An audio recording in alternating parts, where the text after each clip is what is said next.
정직하여 내 마음 기쁘게 하며 주의 말씀을 순결하여. 하나님 아버지 감사합니다. 오늘도 주의 말씀 전하기 원합니다. 말씀이 주님이 함께 하시고 전하는 말씀을 통해서 새 힘을 얻는 복된 시간이 되게 하옵소서.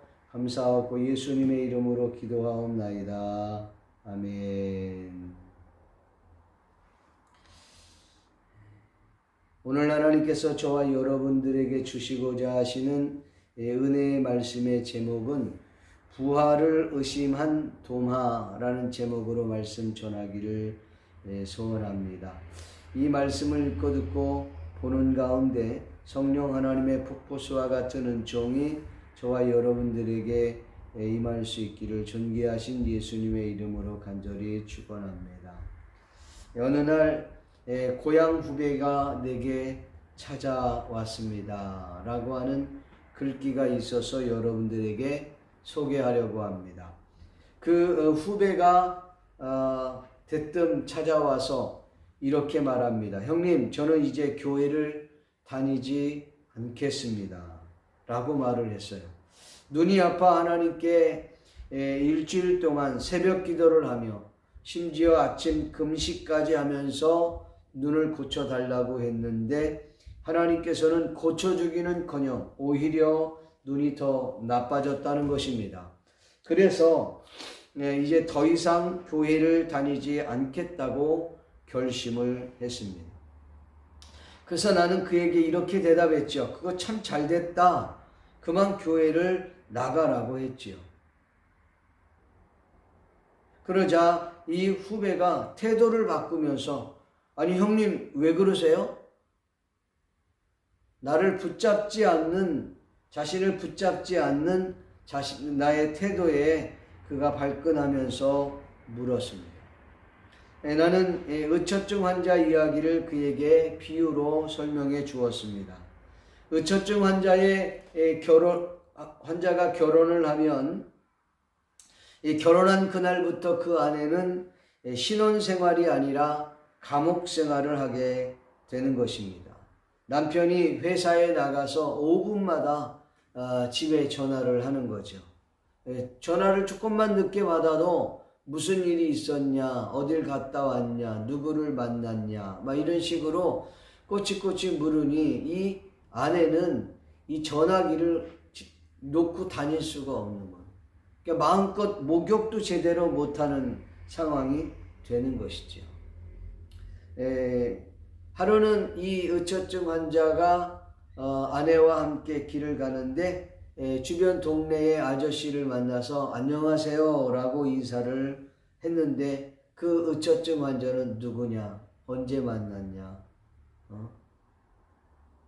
언제부터 사귄 거냐 이렇게 묻기를 합니다. 때로는 이 약국에 가서 약국 아저씨에게 약을 사 갖고 돌아오는데 남편이 이렇게 말을 합니다.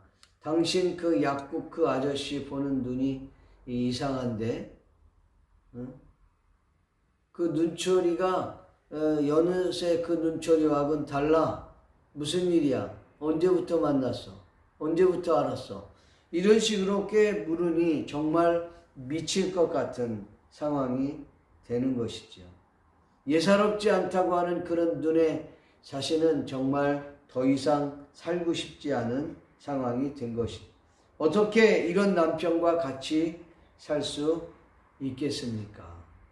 당신 같으면 살 수 있겠어요? 라고 이야기했죠. 그랬더니 이 친구가 머리를 극적거리면서 자신이 이야기한 것을 부끄럽게 여겼다고 하는 그런 이야기입니다. 그렇습니다. 함께 사는 사람이 믿지 못하면 산다는 것은 정말 불행한 일입니다. 교회를 다니면서도 하나님을 믿지 못하는 것은 참으로 안타까운 일이 아닐 수 없습니다. 사람들은 하나님을 보기를 원합니다. 이런 바람은 불신자뿐만 아니라 신자들 가운데서도 마찬가지라고 생각합니다. 하나님을 한번 보여준다면 내가 교회 나가겠습니다. 하나님을 내가 제대로 믿겠습니다. 신자들은 하나님 한 번만 나에게 나타나 주신다면 더욱더 열심히 신앙생활하며 봉사도 잘하겠습니다. 그러나 성경은 보지 않고 믿는 자가 더 복되다고 말씀하고 있습니다. 위에서 언급했던 말씀과 같이 현대 우상이 되어버린 과학 만능주의 영향으로 신앙조차도 실험실에서 분해하는 것처럼 그렇게 신앙을 찾으려고 하는 경향이 있다는 것이죠. 이에 대한 경고의 메시지라고 저는 생각을 합니다. 부지중 과학 만능주의에 오염되어 있는 우리들의 신앙을 재점검하는 계기가 이 시간 될 수 있기를 주님의 이름으로 간절히 축원합니다. 오늘 이 본문 내용은 요한복음에만 있는 것이 아니라 마가복음과 누가복음에도 기록되어 있는 말씀입니다. 이 본문 속에서 예수님이 공간의 제약을 받지 않는 것을 우리 보게 됩니다. 그러니까 문이 닫혀 있는데 그냥 들어오셨다는 것이죠. 부활하신 예수님은 몸은 볼 수 있고 그 몸으로 무엇인 음식을 잡수실 수 있는 동시에 시공간을 초월하는, 시공간의 제약을 받지 않는 신비로운 몸이었다는 사실을 오늘 이 본문을 통해서 우리는 알 수가 있습니다. 자, 그렇다면 왜 도마는 부활하신 예수님에 대해 이처럼 의심을 하였을까? 도마가 의심하고 싶어서 의심한 것은 아닐 것입니다. 이성적으로 도저히 이해가 안 되고 또 납득이 되질 않아서일 거예요. 그렇다면 도마가 왜 그렇게 의심했을까? 그 이유를 살펴보면서 함께 은혜를 나누기를 소원합니다. 은혜의 자리에 없었던 도마였기 때문입니다. 안식 후 첫날 저녁 때에 제자들이 이제 유대인들을 피하여서 문을 닫고 문을 걸어 잠그고 숨어 있었단 말이죠. 그런데 갑자기 예수님께서 그 제자들을 향하여 찾아오신 것입니다. 그리고는 너희에게 평강이 있을지어다 라고 말씀하시면서 나타나셨지요. 제자들은 예수님을 보고 너무나도 기쁘고 감격을 했습니다. 그때 그 제자들은 자신들이 지금 꿈을 꾸고 있는 거 아닌가 이렇게 생각했을지도 모릅니다. 또 어떤 이들은 예수님을 너무 보고 싶다 보니까 그 예수님을 보고 싶은 마음에 내가 지금 착시 현상이 있는 건 아닌가? 이렇게 생각했을 수도 있습니다. 그러나 이 사건은 꿈도 환상도 착시 현상도 아니고 현실이라는 사실이지요. 예수님께서 오셔서 이 제자들에게 이렇게 말씀했어요. 한 4가지 정도로 이야기하셨는데 어떤 말씀을 하셨는지 우리가 생각해 보아요. 처음에 오시자마자 너희에게 평강이 있을지어다. 아버지께서 나를 보내신 것 같이 나도 너희를 보낸다. 성령을 받으라. 네 죄든지 사하면 사하질 것이요 네 죄든지 그대로 두면 그대로 있을 것이라. 그러니까 용서하라고 하는 말씀을 하셨습니다. 그렇지만 제자들에게 있어서 주님의 말씀보다 그분이 살아계셔서 제자들 자기 자신 앞에 서 있는 그 자체가 더 큰 충격으로 그들은 받아왔습니다. 그들이 그렇게 사모하고 좋아했던 예수님이 바로 자신들 앞에 서 계셨기 때문입니다. 자, 그러나 그때 도마가 무슨 연고인지 그가 어디에 있었는지는 정확하게 알 수 없지만 예수님께서 제자들을 방문하셨을 때 그 은혜의 자리에 이 도마는 없었다는 것입니다. 아마도 도마는 의심하지 않았을 거예요. 그가 그 자리에 있었다면. 사실 제자들이 막달라 마리아나 그 여인들이 예수님의 부활 소식을 알려주었습니다. 그럼에도 불구하고 그들이 여러분 제대로 믿지를 못했다는 거예요. 예수님의 제자들이 정말 자신의 눈으로 직접 목격하지 않으니까 믿지를 못했던 거예요. 어떻게 보면 도마뿐만 아니라 다른 제자들도 여느 제자와 다를 바 없었다는 것을 우리는 알 수가 있습니다. 직접 보지 못했으니까, 직접 듣지 못했으니까. 사랑하는 성도 여러분, 오늘 저와 여러분이 은혜의 자리에 참석할 수 있기를 바랍니다. 찬양하는 이 은혜의 자리에 저와 여러분이 있을 때 여러분 오늘 예배에 더 큰 은혜를 받게 될 줄 믿습니다. 기도하는 은혜의 자리에 저와 여러분이 있을 때 하나님의 영적 축복을 받아 누리게 될 줄로 믿습니다. 말씀을 배우는 은혜의 자리에 있을 때 저와 여러분의 영적인 그 양식이 풍성해질 줄로 믿습니다. 여러분 예배의 공동체 그 은혜의 자리에 있을 때 하나님께서 역사하시는 그 역사를 여러분들이 경험하게 될 줄로 믿습니다.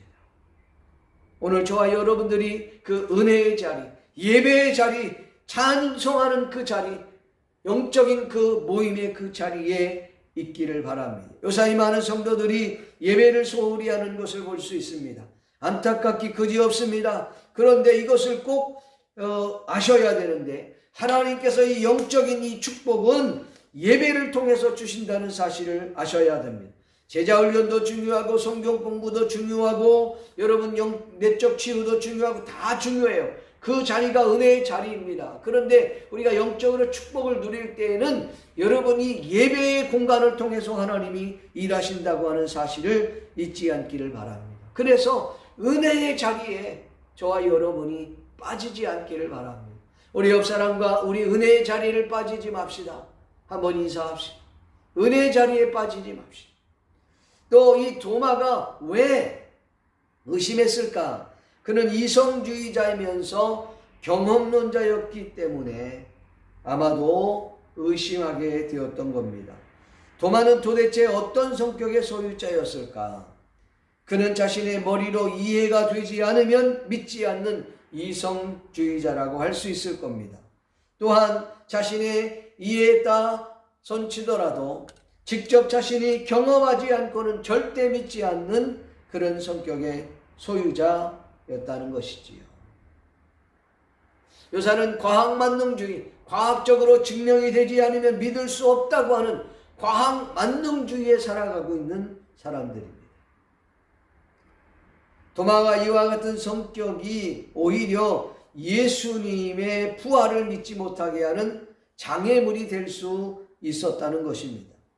한마디로 표현하자면 도마는 이성주의면서 경험론을 주장하는 자라고 말할 수 있습니다. 아무리 많은 이론을 갖다 놓고 이야기해도 자신이 납득하지 못하고 자신이 이해하지 못하고 자신이 직접 경험하지 않는다면 믿을 수도 없고 믿어서도 안 된다고 생각하는 사람이 바로 이 도마와 같은 사람입니다. 여러분, 저와 여러분들은 어떻습니까? 현대인들 중에 현대판 도마가 얼마나 많은지 모릅니다. 자신의 이성으로 이해되지 않으면 도무지 믿으려 하지 않기 때문이지. 또한 자신이 직접 경험하지 않으면 절대로 믿으려 하지 않습니다. 사실 신앙은 단순하며 순진한 사람이 오히려 믿기가 쉽습니다. 그래서 어린아이가 하나님의 말씀을 전하면 액면 그대로 받아들이는 거예요. 그래서 천국은 이 어린아이와 같은 자들의 것이다 라고 주님이 말씀하신 거지요. 그러나 스스로 자신을 굉장히 똑똑하게 생각하고 자신이 굉장히 과학적이고 합리적인 사람이라고 생각하는 사람은 하나님의 말씀도 이리 쪼개고 저리 쪼개고 이 말씀을 이렇게 칼질하고 저렇게 칼질하고 분해해보고 분석하고 그렇게 하려고 한다는, 그렇다고 해서 믿는 것이 아니라는 것이죠. 하나님의 말씀은 그렇게 믿어지는 것이 아니라 하나님의 말씀은 성령의 감동하심, 성령의 조명하심, 성령의 도움 없이는 깨달을 수 없다는 사실을 믿기를 주님의 이름으로 축복합니다. 도마가 예수님의 부활을 믿지 못한 것은 바로 자신의 경험과 자신의 그 이성을 더 의지했기 때문입니다. 이것이 오히려 진리를 발견하지 못하는 장애물이 되었다는 사실입니다. 사랑하는 성도 여러분, 성경은 아무나 깨닫는 것이 아닙니다. 여러분, 하나님을 믿는 것은 아무나 믿는 것이 아닙니다. 성령 하나님의 감동하심을 있어야 이 하나님의 말씀도 깨닫고 이 진리의 말씀을 납득이 되고 이 하나님께서 말씀하시는 그 말씀이 믿어지게 되는 줄로 믿습니다. 도마의 성격 그 자체가 나쁘다는 그런 의미가 아니에요. 도마는 의심이 많았던 사람이에요. 확실하지 아니하면 몸이 움직이지 않았던 사람이에요. 마틴 루터는 이런 말을 했습니다. 질문하라, 도전하라, 소통하라. 그렇습니다. 신앙은 무턱대고 믿기보다는 의문이 있으면 질문을 하는 거예요. 그리고 질문을 향하여서 그 질문에 해답을 얻기 위하여 저와 여러분이 도전하는 것입니다. 정말 그렇다면 내가 새벽에 한번 도전해보지. 정말 그렇다면 내가 주의를 빠지지 않고 52주 한번 정확하게 나가보지. 정말 그렇다면 내가 하나님의 말씀을 배워보지. 이렇게 도전한다는 것입니다. 그리고 그 도전을 통하여 하나님과 소통하게 된다는 사실을 믿기를 주님의 이름으로 축원합니다. 오늘 저와 여러분들이 내 이성으로만, 내 경험으로만 하나님을 믿으려 하지 않기를 주의 이름으로 축원합니다. 여러분 꼭 이것을 기억해 주십시오. 내가 이해가 안 되고 내가 납득이 안 되는 것은 나의 문제지 하나님의 문제가 아니라는 것이지요.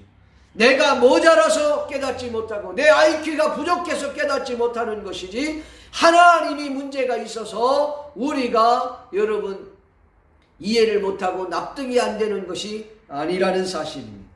그렇습니다. 도마 같은 성격의 성령 감동하심을 잊게 되면 오히려 이런 사람은 완전히 뒤바뀌는 인생을 살지요. 이후에 말씀을 드리겠습니다. 마지막으로 부활의 주님을 만난 사람은 새로운 인생을 살게 됩니다. 본문에서 언급한 것과 같이 나에게 아무것도 주어지지 않고 나에게 아무 유익도 없는데 하나님을 믿는다는 것은 대단한 믿음이 아니고서는 믿을 수 없는 거예요. 그러니까 이 초대교회 많은 성도들의 그 신앙은 어떻게 보면 오늘 저와 여러분의 믿음과는 조금 차원이 다른 믿음일 수도 있습니다. 그들은 예수 그리스도를 믿어도 별로 유익을 얻지 못했습니다. 죽어서도 그는 하나님의 나라에 들어가는 것을 바라보고 그냥 예수님을 믿는 거예요. 이것은 대단한 믿음이 아닐 수 없는 것이지. 예전에 텔레비전을 통해서 이슬람교도가 예수님을 만나고 그 부부인데 예수님을 만나고 난 후에 그가 자신의 주민등록증에 종교를 나는 기독교다 라고 쓰고 싶다는 거지. 사람들이 미쳤다 그랬어. 저건 정신 이상자 아니고선 불가능해. 이거를 변호사에게 의뢰해서 자신의 이름을 기독교라고, 이게 신문에 대문짝만하게 썼어. 그러니까 여러분 이슬람 교도들이 이 부부를 죽이려고 막 안간힘을 쓰는 거, 심지어는 그 부모마저도 이 사람을 죽이려고 하는 겁니다. 그러나 그들은 자신을 죽이려는 사람을 위하여 기도합니다. 자신을 죽이려고 하는 부모님을 사랑하며 기도합니다. 그들도 자신이 만난 예수 그리스도를 전해주기를 원했던 것. 자신이 만난 예수 그리스도를 그 민족들이 만나고 새로운 인생을 살기를 원했다는 것이지. 그 부부를 죽이려고 하는 사람 한두 명이 아니었어. 그럼에도 불구하고 그는 끝까지 자신의 신앙을 고수했다는 거예요. 여러분 예수 믿는다는 그것으로 인하여 내게 아무 유익도 없는데, 내게 정말 아무 유익도 없는 것 같은데, 이렇게 예수님을, 오히려 예수님 믿음 때문에 핍박이 오고 어려움이 오고 고통이 오는데도 불구하고 그 말씀을, 그 믿음을 사수했다는 것은 대단한 믿음이 아니고서는 믿을 수 없는 것이죠. 앞전에 말씀을 드렸던 것처럼 이 도마는 예수님을 만나고 그리고 예수님을 직접 경험하고 인생이 완전히 바뀌어서 그가 인도의 선교사로 가서 주의 복음을 증거하다 그곳에서 순교했어요. 자료에 의해 보니까 도마는 이 가마떼기 같은 곳에 이렇게 둘둘 말아서 포부를 켜서 순교를 당했다고 합니다. 그 얼마나 비참한 인생입니까? 그럼에도 불구하고 그는 예수 그리스도를 만남으로 인생이 순교자 인생으로 바뀌었다고 하는 사실입니다. 성경은 우리에게 이렇게 말씀합니다. 너는 나를 본고로 믿느냐? 보지 않고 믿는 자가 더 복되도다. 그 말씀합니다. 말씀을 믿기를 원합니다. 사랑하는 성도 여러분, 도마가 예수님의 그 부활을 믿지 못한 이유, 의심한 이유가 무엇이라고 했습니까? 은혜의 자리에 없었기 때문입니다. 은혜의 자리에서 떠나 있었기 때문입니다. 그리고 그의 성격이지요. 이성적인 생각, 그리고 합리적인 생각, 자신의 경험이 아니고서는 도저히 이해하고 납득이 안 되는, 직접 경험되지 않으면 믿을 수 없는 그런 사람이었기 때문입니다.